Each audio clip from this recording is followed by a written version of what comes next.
Hey, what's up, Pack Nation? Welcome to the post-game report. Now, after the long ride back from Charlotte, I had an opportunity to think about the game and what I saw actually in Bank of America Stadium. Now, this game was a tale of three quarters and one good quarter. Now, if you look at what really happened was that Aaron could not, he was not protected well at all from the start. I think that the Carolina Panthers utilized what the Denver Broncos did last week to get to Aaron. A lot of rushes from the corner blitz from his blind side, which really got him out of rhythm. If you just, I'm not sure how it looked on TV, but actually being there, it just seemed like Aaron was out of rhythm. He just had no connection with any of the receivers. They were not in sync at all. Lacey, he just could not get in the rhythm. And once again, I've always said I'm a big fan of Starks. He actually came in and actually did a better job, especially down late in the game to get us really an opportunity to win that game. Now, coming out of the halftime, actually, let me go back. Still talk about the offensive side. Now, Aaron, like I said, he was out of sync. Our wide receivers cannot get open. We need a lot more from Rodgers. I think that a lot of passes he dropped, but at the same time, he's just not. He's a big body, but he's just not getting separation like he should. Now, on the defensive side, our corners are just getting lit up this past 3 or 4 games, and I just don't know if it's just inexperience on the rookie side or it's just that we're just going against better players. So Carolina has a good defense. I give it to them. They actually came out, like I said, with a great game plan to attack Aaron, stop the run, and make him win the game with his arm.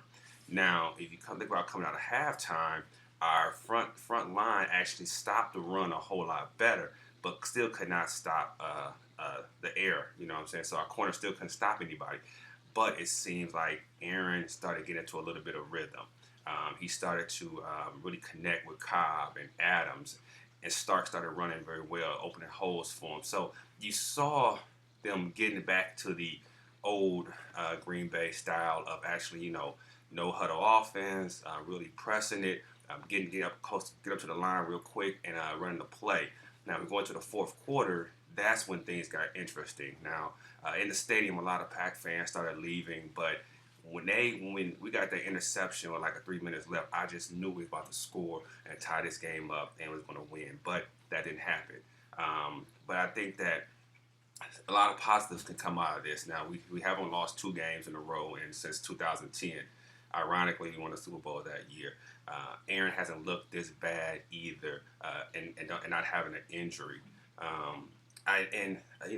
lot of folks are gonna dislike me for saying this, but there has been a lot of rumors about Aaron and talk about him not being a great leader. And if you can really look at Aaron on the sideline when things aren't going his way, he kind of shuts himself down and kind of wants to be by himself and not want to kind of talk to the receivers and the tight ends and just say, hey, what can we do to do better? So I'd like to see more of Aaron actually talking to his receivers and tight ends and the offensive line when they're on the sideline to actually, get things, find out, fix things on the fly instead of trying to figure it out on the field. So I think that he can do better than I think McCarthy and Don Capers are starting to get it back.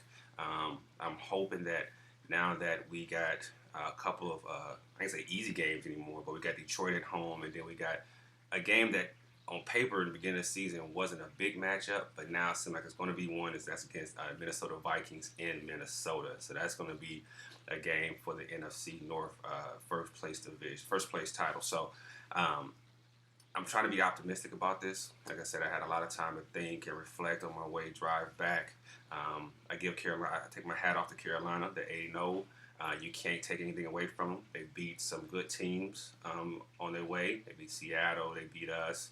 So they're playing at a high level. And this was a team that no one thought was going to be here in this situation at the start of the season with no weapons around Cam, but their defense and Cam is making plays. So keep your head up, Pack Nation. There's only 2 losses.